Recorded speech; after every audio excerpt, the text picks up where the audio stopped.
1, 2, 3, 4.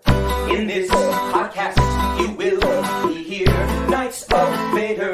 Knights of Vader includes, but is not limited to, talk of Star Wars, not Reagan's.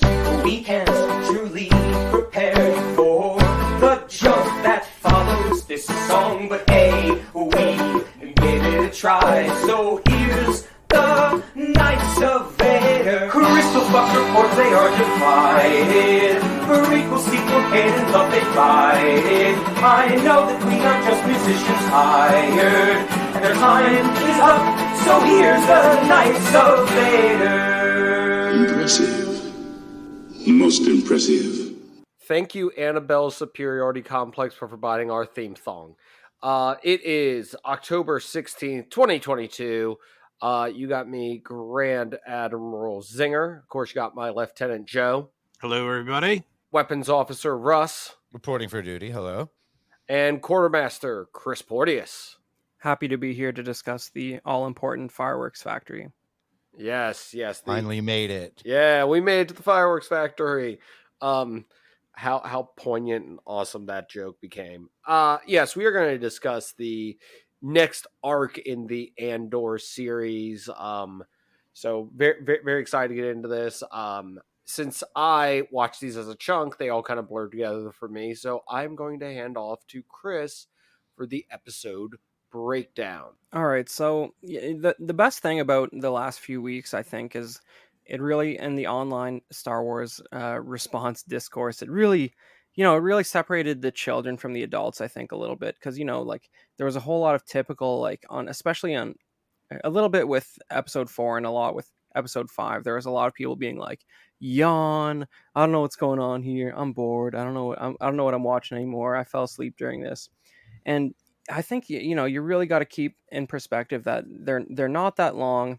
Even though this is the longest Disney Plus Star Wars show, it's only going to be 12 episodes. And if you sort of think about it as a complete finished thing, it still has a lot going on in a short amount of time compared to any other sort of narrative drama on television, whatever being on television means anymore.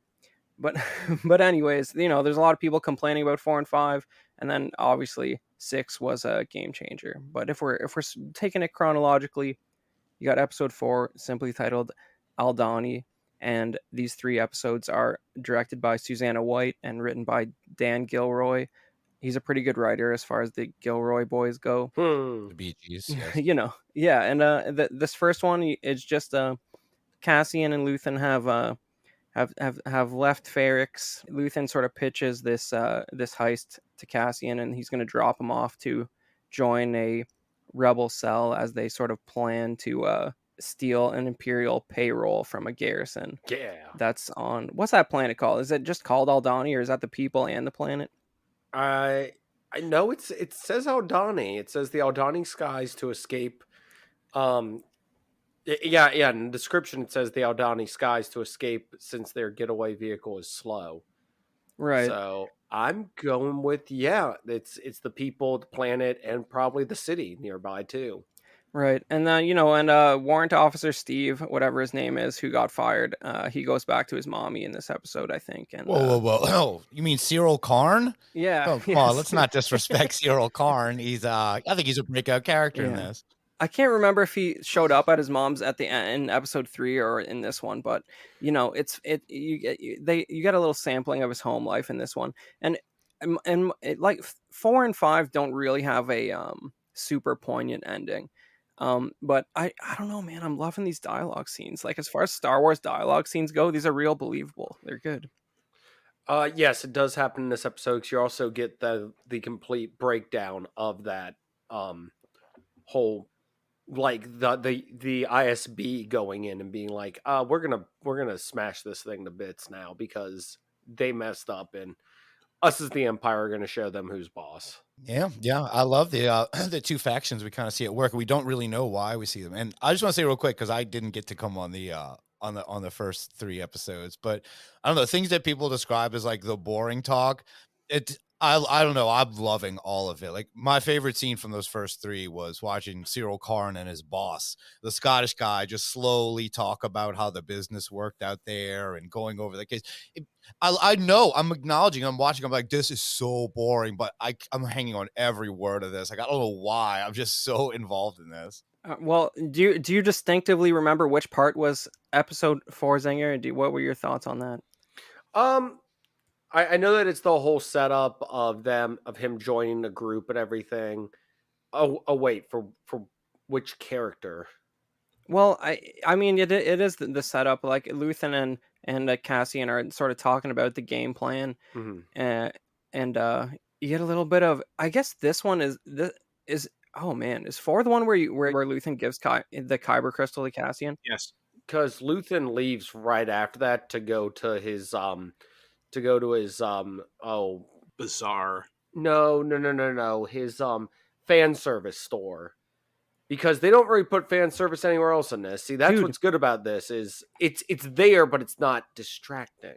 Yeah, well, there's a good amount of fan service even before you get to Luthen's store, because he mentions the Kyber crystal was somehow associated with the Rakatan invasion, which the Rakata are an alien race that like somehow like took over most of the galaxy in Yuuzhan Vong style, but like 4,000 years earlier, and I think Old Republic. Yeah, that's Knights of the Old Republic.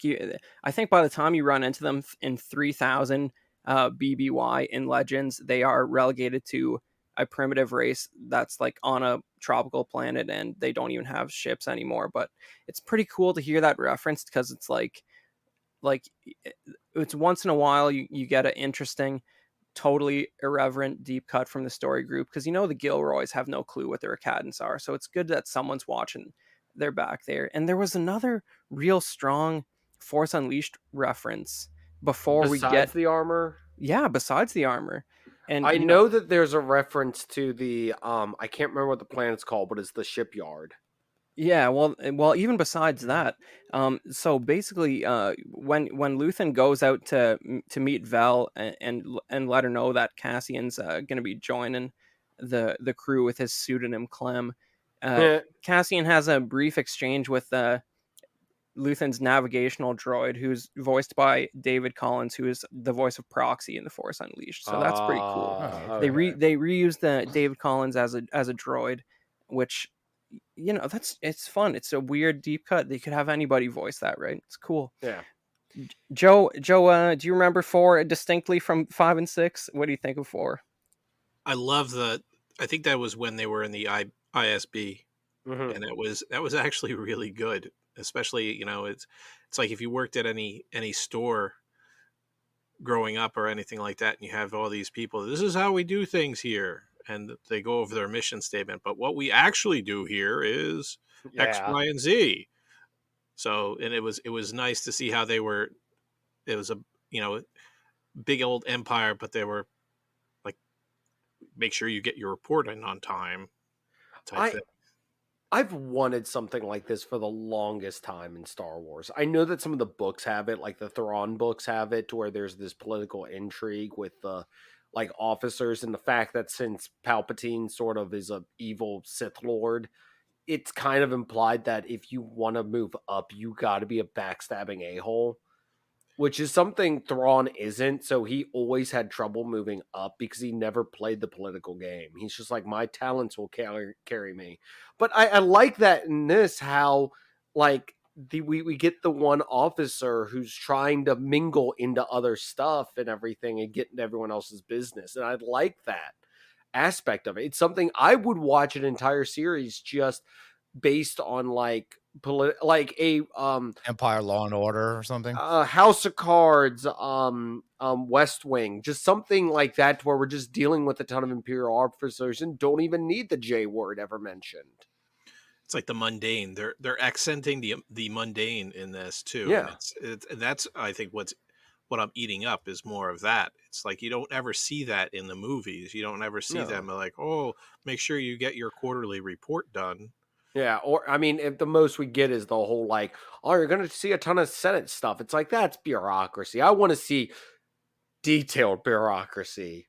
someone not turning their report in, or just stuff like that. Just everyone, like, because it's mentioned time and again by Andor that the Imperials feel that they're too big to fail. But they're also very competent with the way they're showing up. For the most part, the Empire actually seems to be almost a step ahead, where they are gonna step in, and that makes them more of a threat in these smaller time battles that they're going after isn't just a bunch of droids run into each other. But also, are they going to listen to the people who are telling them that there's something on the horizon? Yeah, I think it seems like a battle's going on each side of who's right about what's going on. As far as I love it. It's very, I mean, it's intrigue, but that's what it is. This whole arc, especially that fourth one. Yeah, that's also the one where you meet the team of rebels, right? Where you kind of get everyone's profile real quick, and they're all pretty well done characters. Yeah, sure.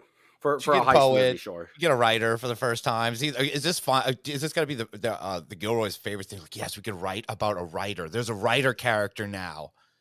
He's going to change everything. He's the writer with his manifesto. Yeah, the one that we know is going to die. Wow. Well, so like, just because I have a real hard time separating them. Episode 5 is called "The Axe Forgets." Yeah, I love that quote. Yeah, that's good. I mean, that's one of the more interesting parts about it, and you kind of, you can kind of sort of understand that something or someone that just routinely causes damage and misanthropy in their general existence doesn't dwell too long upon each particular action, and it's pretty deep if you think about it. But it's even deeper if you think Andor is asked, or Clem is asked, "Who'd you get? Whose gun is this?" And he goes, I didn't get the name." He, in that situation, is the axe. Whereas whatever person, I don't even remember his name, he's the tree. And his whole life is going to become obsessed with hunting down Andor, and Andor probably won't even recognize him. It's going to be the Thanos, "I don't even know who you are" thing. So anyway, sorry to interrupt. I just really like that quote, and I really like how there's a lot of that at play in this episode too.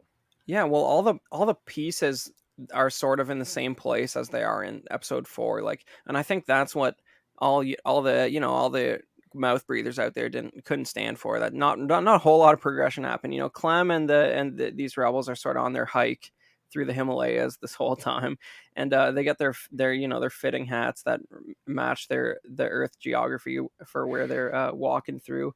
And you do, like you said, you don't get a lot of maybe you sort of felt like you didn't get a lot of time with the rebel crew as far as a heist movie goes. But I mean, if you think about it, like, it's probably more than usual between these two episodes.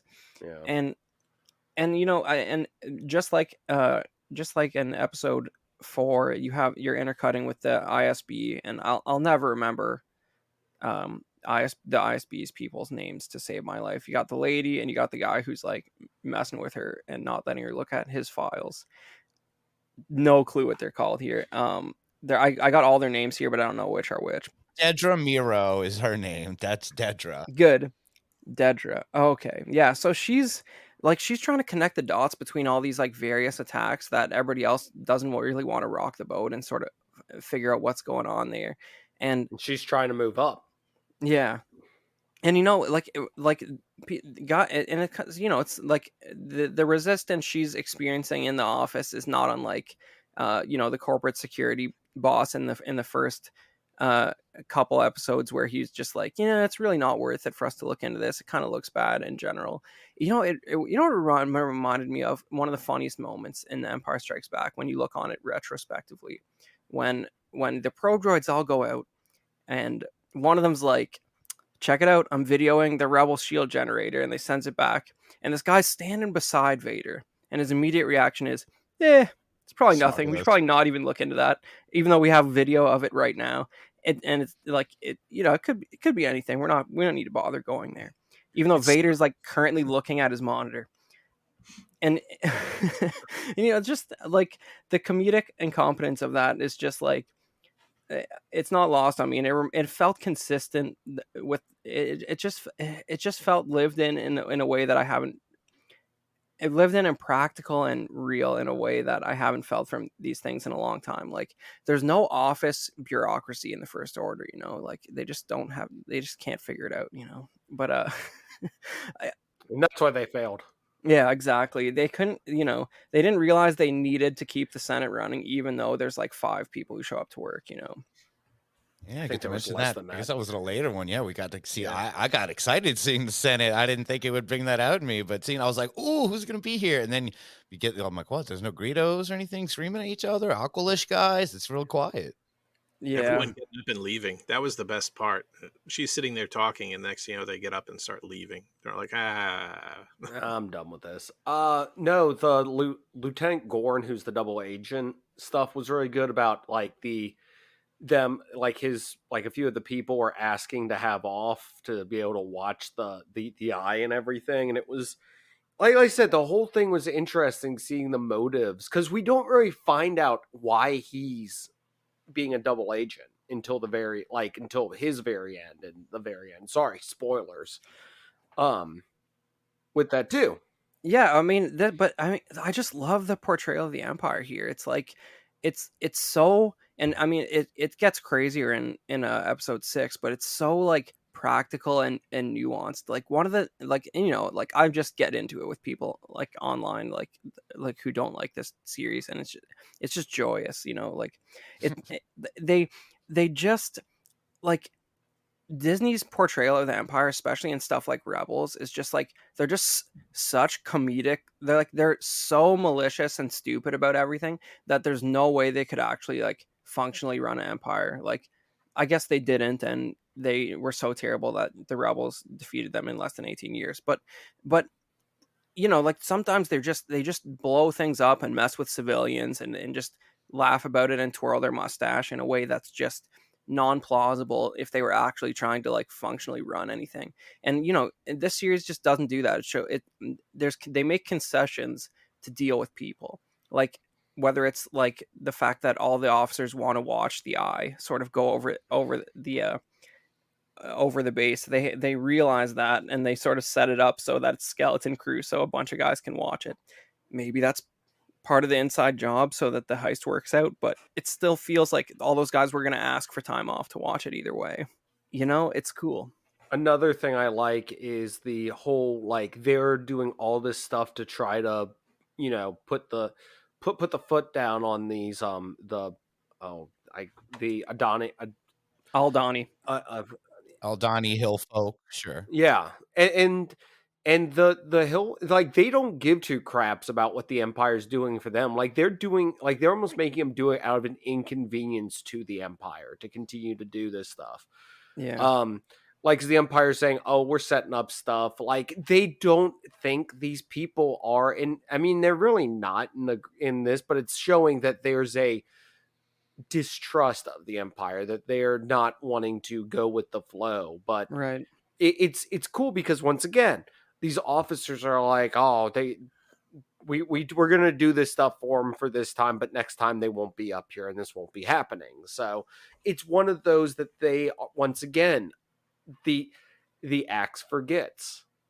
We got a lot of that in this episode. Yeah, that's how 6 starts. The commandant's given like a speech to the Imperial engineer who just showed up, and he's basically just talking about the history of how they've manipulated the Aldani and pacified them with token offerings and But you know, have they?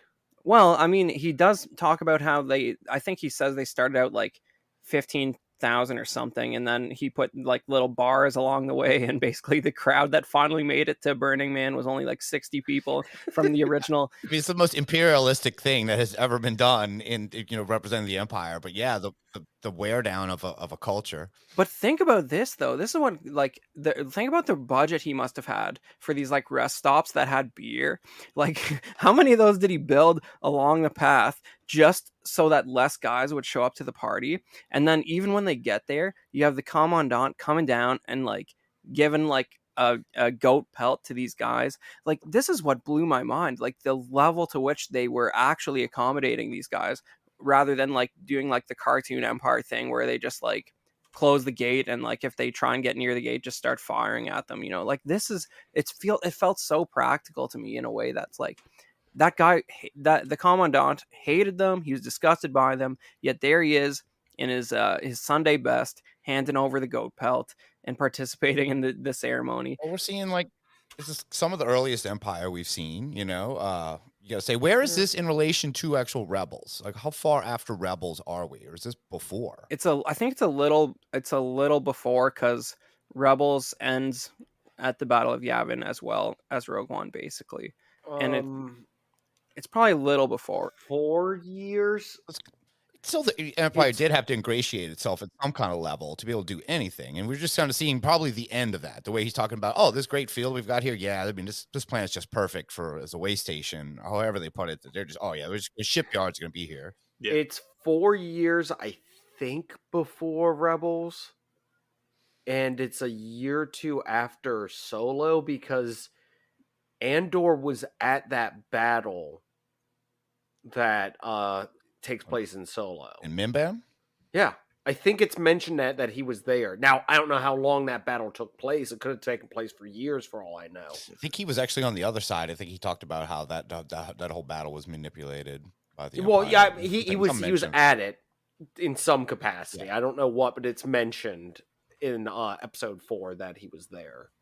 So, I guess Solo's canon again. As it should be, sure. Yeah. I don't know about that. You're saying Solo's 7 years after Revenge of the Sith, and you're saying Cassian was at the Battle of Mimban that's depicted in Solo. I don't know if that adds up to me. Maybe there's a different Battle of Mimban. He's been in this battle since he was 6 years old. Yeah, and we see that. Yeah, we see that. So I don't know what he was. Yeah, you know what? We have a big gap there. We don't know what he was up to. But it's just like Russ was saying. Like this is sort of how it would actually go down if it happened with real people. Like they placate them. They can't have it in the news that they just opened fire on a bunch of goat herders. It's just, you can't let that, somebody's going to get a cell phone video of it, and then it's going to be real bad press. You just can't do that, even though these guys, for practical purposes, are not really Imperial citizens. I don't think they're doing, I think the GDP of Aldhani's nothing too special, and I don't think these guys are paying their taxes anyway. It's just like they're leaving them alone. Another thing I do want to point out that I kind of got from this isn't like we don't see stormtroopers. We don't see a heavy influence of the Empire here, in the sense of putting like a full garrison in. Like, it's sort of like a checkpoint. I'm going to say checkpoint level of, like, I'd say this place maybe has 20 to 50 people manning it. I have no clue about the airfield, because the airfield seems to be more heavily, like, garrisoned. There was definitely more than 3 TIE fighters in the hangar, even though that's all that left that day. You're just sending out a quick squad to respond to something. Like, yeah, you're not going to send all your TIEs out. So just throwing that out there. I mean, if we're jumping around, you guys had to love that scene of the I don't know why that whole TIE fighter setup, and that guy climbing in there, just the way it was filmed, the way all of it was. I don't know. That was definitely, it was a good build-up. You're not seeing stormtroopers all the time either. So I saw them. I was like, oh, here we go. Did we even see stormtroopers in this? No, I don't think so. Yeah, I was about to say the closest we've gotten is TIE pilots. Yeah, they weren't expecting to have a how you say ground assault at this base. Yeah. It was, it's all officers, and I guess the guys who are like the guys who the rebels are impersonating, that Cassian and his crew, they have something like vaguely armor that looks vaguely like what General Veers sort of wore, but a different no helmet, I guess. But like they, those guys like look like they might as well have been stormtroopers. But they invented a rank so that we could see their faces and they didn't have to wear helmets. I don't know. I think the stormtroopers are a step up from, like, they wouldn't send stormtroopers. Like, they're the competent ones for some reason. Yeah, I mean, this place seems more important than Mos Eisley to me, but go figure. They don't want to call attention to it. Yeah. Maybe they don't want to call it. There was a video on YouTube that was why would they have stored that much money at a random location like this, and I didn't watch it, so I guess I don't have the answer to that. Aside from we needed a heist. It is weird to think about all the physical money of Star Wars being the thing. It's never really been part of it. I mean, the first thing I think we ever saw any kind of money besides Han Solo tossing a quarter was Han like taking briefcases of something and putting in some Millennium Falcon and A New Hope. And then now, later on we've learned about Beskar and all the different currencies and all that, but never that much. Just credits, all that. I mean, it's just Imperial credits, all just rolled up in these weird coils like that. I've never seen that. It's like they just got it from the casino. Yeah, they're chips from the casino. Yeah. I was about to say if you want to move on to the eye. Yeah, absolutely. I gotta say that was one of the best build-ups that they did over this little arc was when because I think it was mentioned first in the 4th episode that this is also going to involve the most spectacular thing you've ever seen, and we're in space, and and that this was going to be this great sky event, and I was more pumped for that than the heist itself. I'm like, I want to see this thing. I'm going to get to see it, right? And yeah, of course we did. It was cool. When are they going to get to the fireworks factory? That's my best Millhouse. I'm sorry. Yeah, no, it delivered. Like coming out of at the end of episode 5, Luthen's like, his shopkeeper employees like, by tomorrow night, whatever happens, it's all going to be over. And then the impatient audience collectively screamed, "It's not tomorrow night. It's a week from now. I can't possibly wait that long." It was literally later, like after I hit skip recap. So, take that. Nice. Yeah, because I told you I'm watching these in the chunks. I'm watching them as one. They delivered so hard on episode 6, and the mechanics of the heist are awesome. Val and Cinta sort of split off and go to put like a communications jammer somewhere along the damn wall. I guess that was the whole point of them veering off. I'm sorry, just I know it's gonna come up. Yeah, put it somewhere along the damn wall. Well, that's where we live. A dam. But I got got a little James Bondy there with them. We don't see much of that in Star Wars either. Yeah. It was very much. I felt like I was playing GoldenEye, watching them two jump off that dam when they're rappelling ropes. I liked how we didn't know the full what they were doing. Like, we kind of learned it as we were seeing it. We knew parts of it, but we didn't know it until, it was all said and done. So we didn't know if everything had gone wrong yet or not. Yeah, well, apparently their jammer, sort of worked, but, not exactly. It didn't jam their communications, which that guy just stumbled across by accident.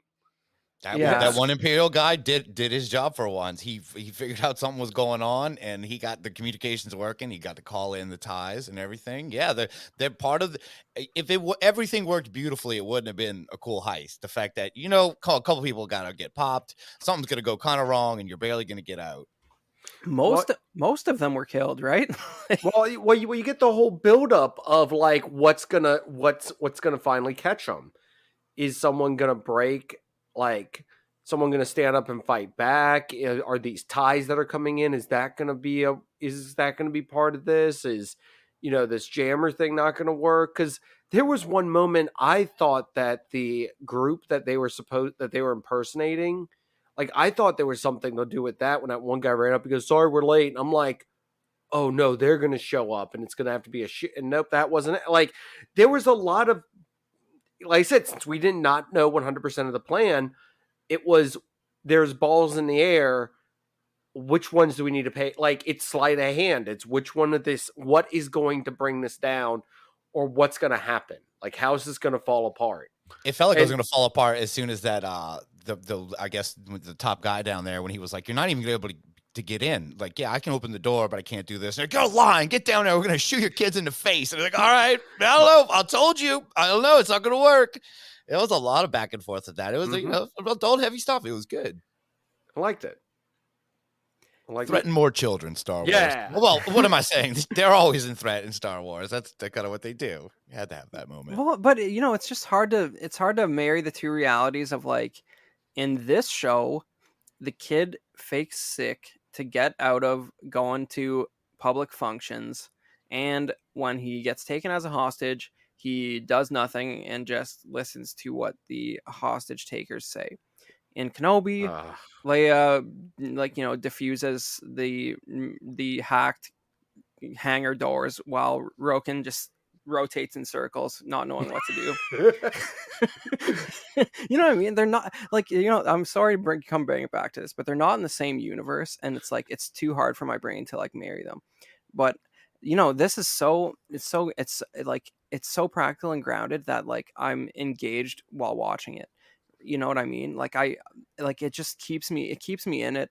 I can't believe that I can genuinely like say that I'm like 100% behind this. Like, you don't know how unreal that is to me. It's just, after the last year of content to come out, like it is kind of shocking to be like I'm all back in, because it's like it was like a slow decline since the last Mando season came out. It was like Boba Fett, okay, oh no, don't worry, we got Obi-Wan, oh no, whoa, where are we going? But then I was like, oh, Andor, like, well, we don't care anymore. But, yeah, and they pulled you right back in. Yeah, I was like, if you gave me a list beforehand of which one of these I was excited for, I think Andor would not even make the list. We've been making fun of this show for almost 3 years. It seems like we're like, we can't wait for Antillian Candor or whatever it is. Like there's been a million names for it, and now we're just like, hey, I apologize. This is great. No, I mean, I like the whole ice aspect. I like them getting out and everything. The poetic. No, I don't want to say poetic justice, but the one guy who had the timer above his head on, he's too heartfelt and likable of a character and too ambitious to live, gets smashed by the very thing that they're trying to, like the metaphor and all that stuff, and that whole thing that he still operated the thing and got all done. I liked all that. He was all in for the cause, and we got to see kind of an alien, that Dr. Sextopus guy that they had to take him to. They're very mouse Kanata humanish, but six appendage man. Like, I'm glad I can't believe like I should have had better notes for this, but like I don't know if one of you has the Wikipedia handy, but the young guy who died, I rest in peace. Can't remember your name, but you're a great character, and you're made a better character by dying. Like it's like they're loading up the train. They take like an eighth of the like space gold that's in there, like, and it's like apparently it's 80 million credits, and the commandant dies of a heart attack. Maybe he didn't die. If he didn't die, he's gonna be. Heart attacks don't exist in Star Wars. Well, but he's expanded since he last put on his dress uniform, so he might be in prime condition to have a heart attack. Space attack. It's called a space attack. I mean, first of all, he says he's gonna whomp his kid with the back of his hand, and then he he gets backhanded. He threatens to hit his kid, and then his wife's like, you've basically gotten fatter since you last wore this, and he says nothing about that, which that's the least believable thing so far. He would have said something salty back at her at that one, because this guy's just fired up. But he gets smacked. He gets backhanded, which is great. I love that part. He just gets whack. Yeah, he just can't believe what's happening. Like, it shocks him, But but anyways, he falls down while they're loading up the train. He falls down of a heart attack. The firefight is awesome because like there's this one shot where it's sort of I can't remember if it sort of rack focuses from like somebody taking cover behind some space crate, and then it pulls focus forward towards Cassian or somebody hiding, and like they did the like sort of fake like blurry highlight bokeh effect on a couple blasters like hitting that space crate, and like just it looked perfect, like they actually had practical like explosives hitting that crate. Maybe they did and they just animated the laser in, but it just the 4 or 5 people get shot in this firefight at the train, and they all die in one hit. This is just unprecedented, shocking Star Wars action. Like, and characters don't get like the drawn out death sequence either, where it's like, I got hit, I'm gonna sit here and tell you what I mean, the kid does. Get this guy to a mod quick. We'll make him a robot. Yeah, they brought him to Dr. Sextopus, but they could have brought him to a mod guy, but that because that wasn't around quite yet. But even the guy who was the guy who was formerly a stormtrooper who sort of marched them in, he was like just gets hit. yeah, he was training them how to walk. He, what was and Karis Nemec is actually the writer who passed on. His name is Karis Nemec. Remember his name? Nemec.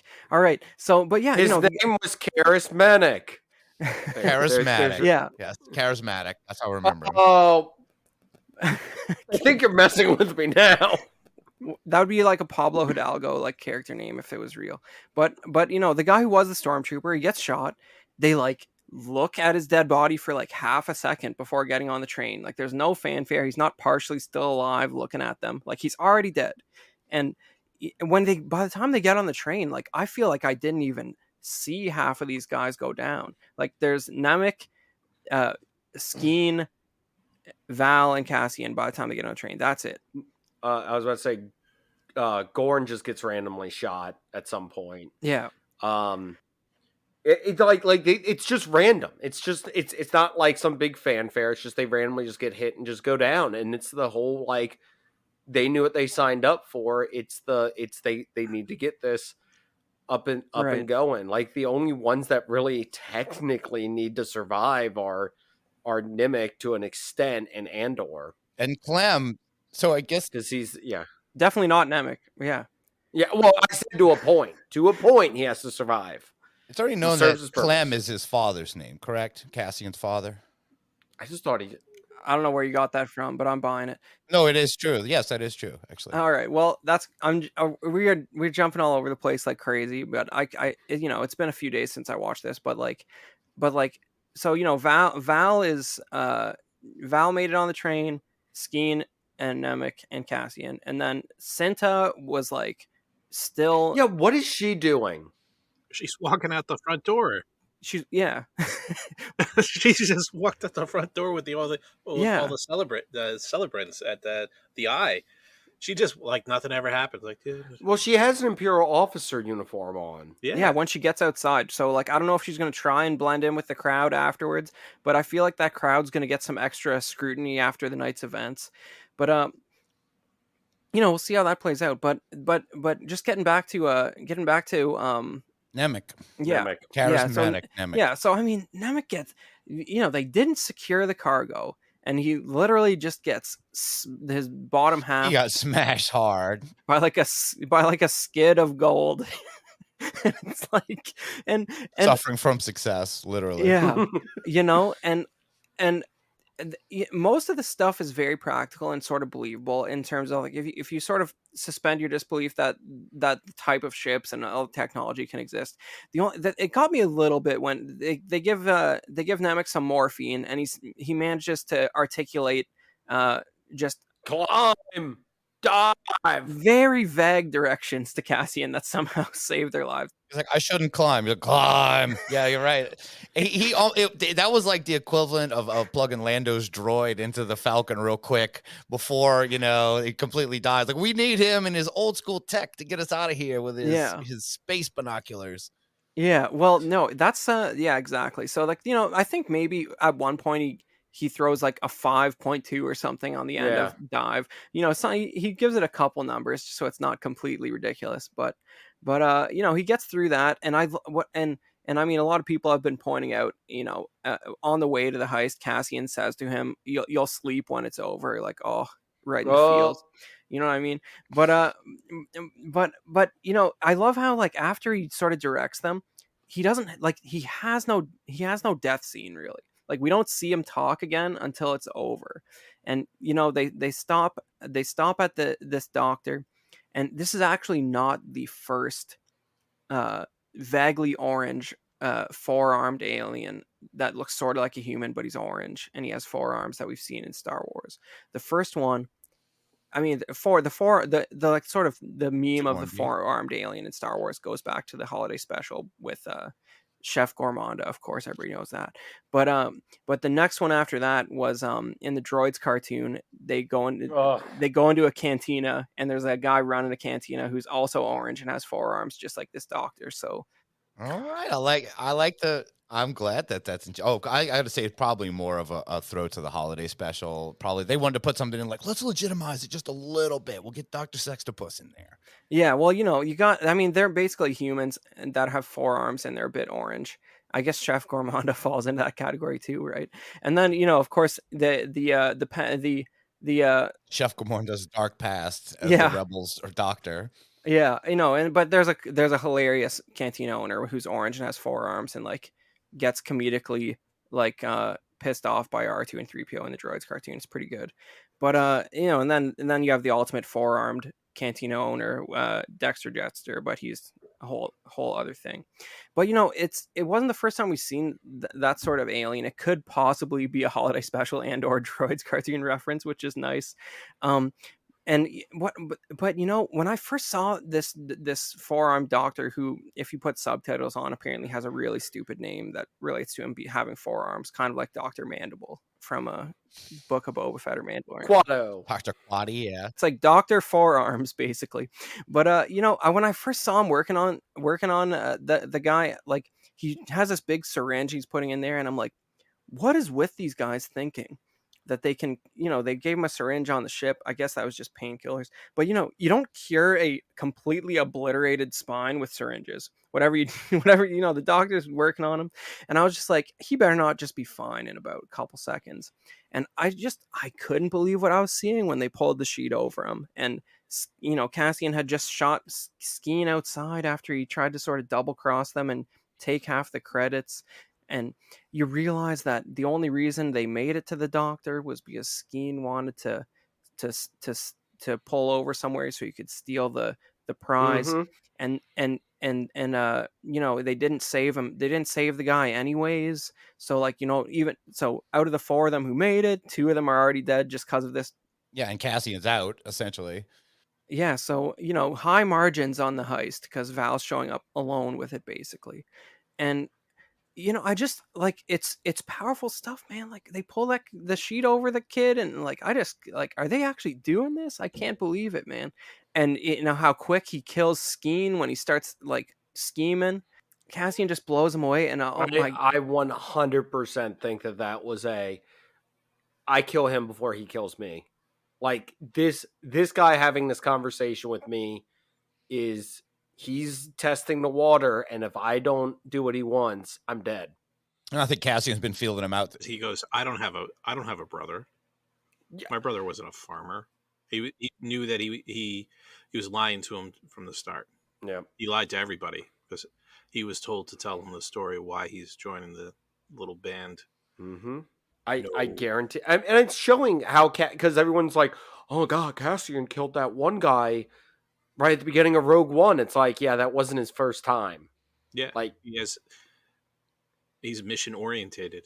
Yeah, I do like Skarsgård's characters stuff. That I know we're not talking about Mom Mothma that much because I think we're gonna build into more with her as time goes on. Like, she's a through line.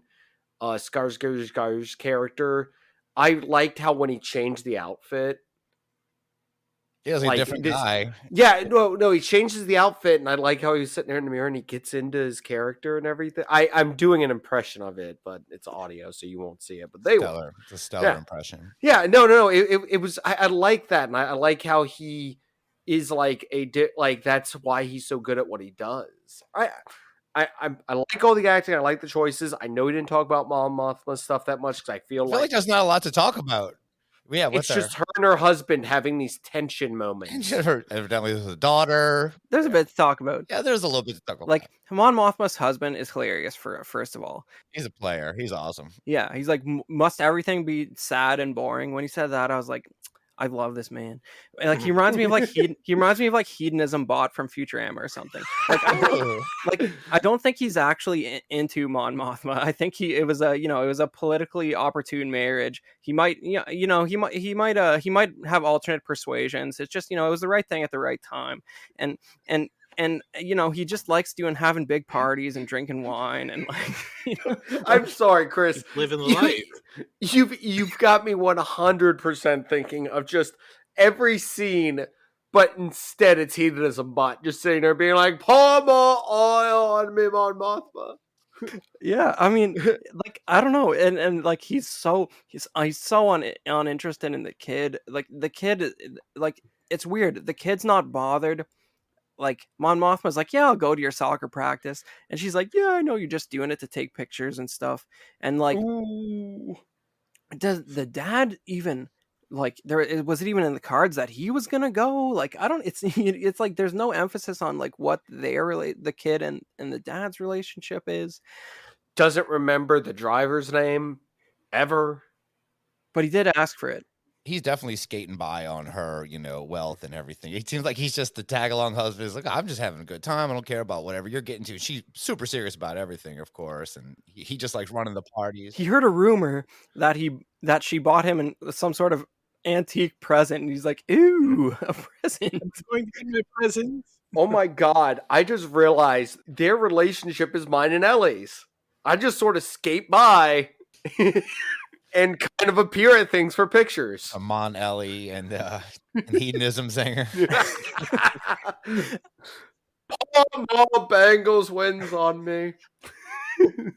Sure, there's a daughter nearby to roll her eyes at any point, too, just like in the show. There you go. There's your Halloween costumes. There you go. But what I love about this even more is that we know this family falls apart. Wait, what? Like like I don't believe Mon Mothma Jr. is hanging out on the rebel base on Yavin. Like I think she just rather stay on Coruscant and like do her thing. She's a rebellious teenager by that time, and like the divorce happened. Rebelling against your rebelling parent. Woof. Perfect. Yeah, you know what? I like because like she's just gone, and I love the fact that in times of war, it's not, even according to Disney, it's not the worst thing to be a complete absentee parent if more important things are going on. There's a galaxy of kids I'm worrying about, all right? This one is already spoiled enough. She's fine. I like it. Yeah, it's good. It's good. I was about to say, I don't know if you guys have anything else. I was going to say final thoughts, yay, nay, better. I mean, I think it's very obvious. We're all very impressed with this one because I actually remembered stuff and had something to say on opposed to the first 3 episodes where I was like, it's a slow burn, like too slow, like like a couple, like this cup of water. It's a very tiny cup for you listening. Could very well put out the flames of, I mean, the embers. I mean, the spark. I mean, the matchstick of rebellion. But it's all building up though, and you're gonna see. I'm liking it. Coalesce, and it's gonna be great because they're taking their time on it. And I don't think that we've ever seen it in a Disney Plus show where they're actually taking their time and actually developing it. Where, yeah, he meets some kooky people through his journeys, but, it doesn't seem like filler. Like we get that feeling from Mando a lot where like we know this is filler where you just go do a one-off adventure. Like this is not. This is a build-up adventure where you get to care about the people, even though they might just get to take a pot shot. Some of them take a pot shot. Some of them have more dramatic deaths. But I'm 5 thumbs up. I'm loving it so far. I'm kind of looking forward. I think the next episode is going to be kind of like a little more of a standalone thing that I see. Episode 7. Looking forward. It's just going to be. I think we're going to learn a little more about Cassian and I think Cyril. I think it's going to be about those two. I think that's our antagonist, and we need to kind of their relationship is mirroring more and more. Kids has lost their dad really young. They end up in some kind of fight that they weren't really a part of. Him turning into basically a police officer and/or turning into a rebel. They're at one is at the other's throat. I think these are the two forces that are going to come together. And I don't know, it's going to be some kind of standalone about them two and their rise. And then we'll go on to the bigger arc. I will give Russ credit on this because there is evidence, because this is the only one directed and written by the writers. This is their only episode, and the director has this episode and then the last 2 episodes. So you might be onto something there. I think it's going to take off. I think we've been going through these build-ups. I think this is the pivot point of the show where we're really going to kind of figure out where this is going. I think both of our characters are going to figure out where they're going. By the end of it, next one, I think Andor knows where he's going, and Cyril definitely is going to be on something. I don't think it has to do with his uncle. I think that's going to go badly. I think he's going to there's going to be something different. He's probably going to link up with that the female ISB agent. I can see that. I can see once he gets in there, he shows her that picture of Andor that he's got. He's helping.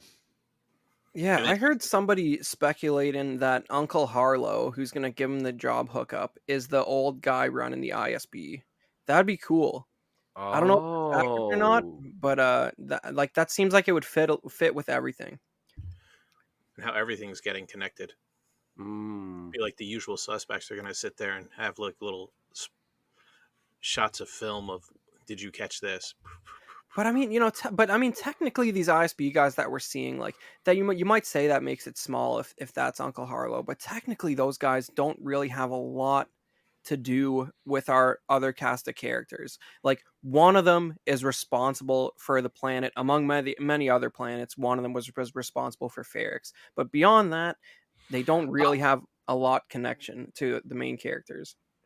Actually, fun thing, a sector for Star Wars, I think a 10-planet system is about a 10-planet system. The one chick is in charge of 3 sectors, which means she's in charge of about 30-some planets, while other officers are in charge of like 7. But apparently hers might be more important. That's why she has that's some stuff I caught from that. Also, whenever I see Mon Mothma, I automatically think it says Mothman, so that's on me. I see Russ smiling so big right now. My man, the Mothman. Perfect. All right. Well, yeah, I don't know. Like, I'm if you can't tell, I'm loving it. I think it's definitely the best Star Wars show on Disney Plus. I'm like, am I crazy? Am I going to eat my words? It's we're halfway through the season. I just don't think they're capable of nosediving it at this point. No, they can't. They have a reference to Starkiller, so automatically I'm loving this. And I know there's an Atmosphere Star Destroyer coming soon. Like, there has to be. It showed it. It is the best show ever. In the Filoni verse. There's still clone troopers that we haven't seen. First time ever with practical suits. What the heck is going on here? That's nuts. And I mean, that's like memorabilia, like reference type stuff, which they've had basically none of so far. I don't know, like the parts of Kenobi I enjoyed came with like 48 asterisks and caveats, and like I just don't feel any of that here. And I'm pretty confident that I'm not going to be eating my words. I think this is the best thing they've done. It's like it's comparable to Rogue One, but I think this takes itself even more seriously than Rogue One took itself, to be honest. Yeah, I think there's less hands mixing up because we don't know what the original version of Rogue One looked like. I heard you guys even speculating about that. There's scenes in that movie that stand out so much, like when K2SO shows back up to that fight and then disappears quickly after. It just like it screams like that was reshot. Like it always takes me out of it. But I don't think there's many hands in this. Like you guys were saying last time, this was the show that was the afterthought. It was filmed so long ago, probably pre-COVID, and that they were worried about other things. They just let him do this, and it turned out great. Like, let him do this more. You might be onto something with that theory of the ISB major, because it only just says major Partgars. So I mean, we don't know what's his name's last name is or anything, but he said he didn't think he should have gotten into policing, which I feel like ISB's vaguely policing. So who knows? That would be a convenient way to get him back into the plot without him having to go rogue and like find mercenaries to like help him track down Cassian. He doesn't seem like the type who could pull off something like that. No, he seems definitely more wants to go like his father before him as an official deputized officer of whoever the hell is in control, be it the Bespin Security Force or the Empire. But I'm hoping it's the Empire. They do look like the Bespin Security Force. I never put that big time. I think he was crafting it to almost like their original ones didn't look the one when he tightened up his uniform. Like, wow, this is pre-Bespin guys. Wow. So like are the Bespin security guards like corporate goons? Are they like the same thing? How did I not notice that? They're pretty close. They could be because it's what is it? They were independent and contractors. So they could be holdovers from a security group.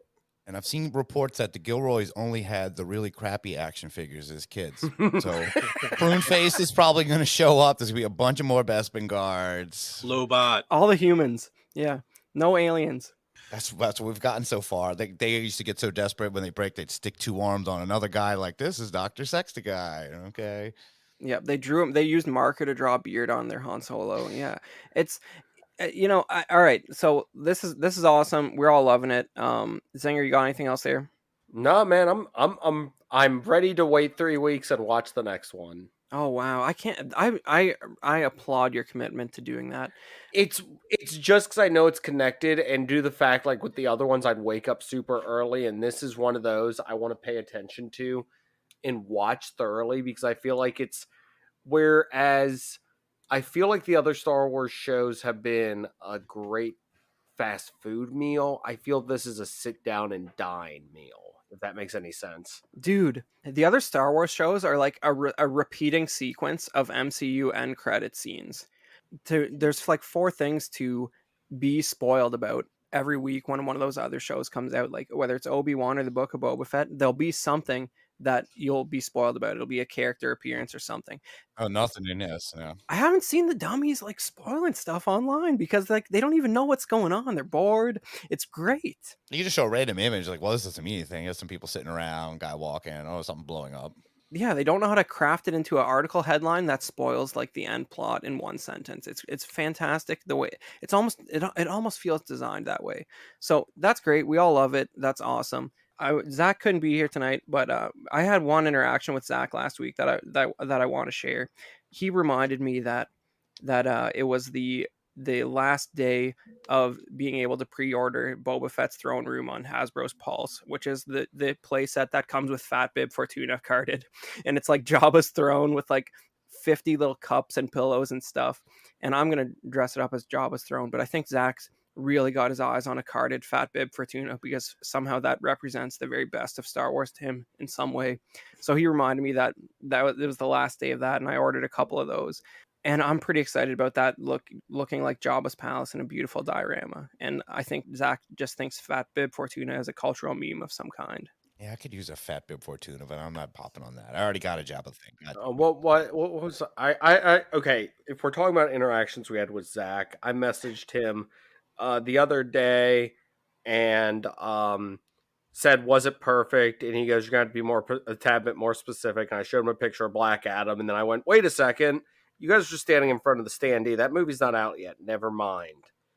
So I said, "Oh well, it will be perfect in the fall of the MCU." And he said, "It has Henry Cavill as Superman in it, so absolutely yes." And then he sent me something that was supposed to go to somebody else and said that went to the wrong person. So wow. Okay, well mine was about Star Wars.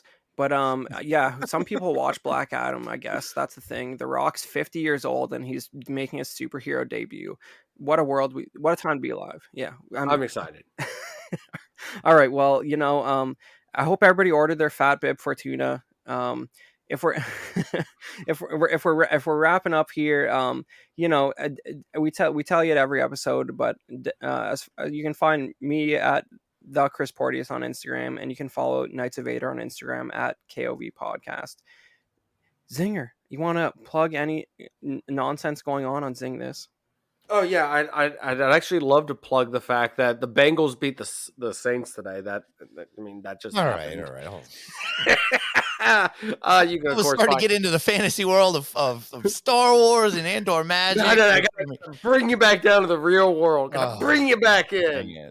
Remind you, Taysom Hill's a beast, but I gotta remind you what's going on in the real world.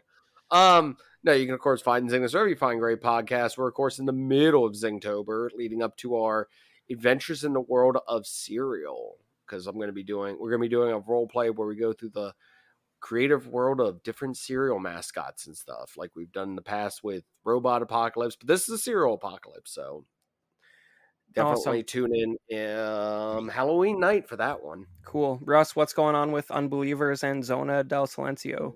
Yeah, check out Unbelievers Podcast and check out the other show, Zona del Silencio. Go follow at Zona del Podcast on Instagram or Twitter. It's out there. Go check it out. Joe? Well, we're taking a little hiatus from the Wheel of Convo right now. It's football season, so Corey's watching football. So, but no, I came into this and I was always the Debbie Downer of the group when it came to this Disney Plus Star Wars, coming in with the Bad Batch. And it was blatant to me that the horrible stuff always stuck with me. And right now it's like I can't even find anything horrible about this show. And it's because they're not throwing it at us left and right. And it's not right in your face. So I think it's a good turn. Hopefully it's something that they'll accentuate on and not have to wait till season 2 of Andor to see them come up and out of it. Awesome. Completely agree. And, if I can leave the listeners with anything, I want you to really concentrate right now so this works. And now really think hard about this and think about Mon Mothma's husband. And every time you imagine him and see him in a subsequent episode, I really want you to think of Hedonism Bot and try really hard to connect those two things in your mind. And we'll talk to you next time when we cover the next 3 episodes, and have a good night.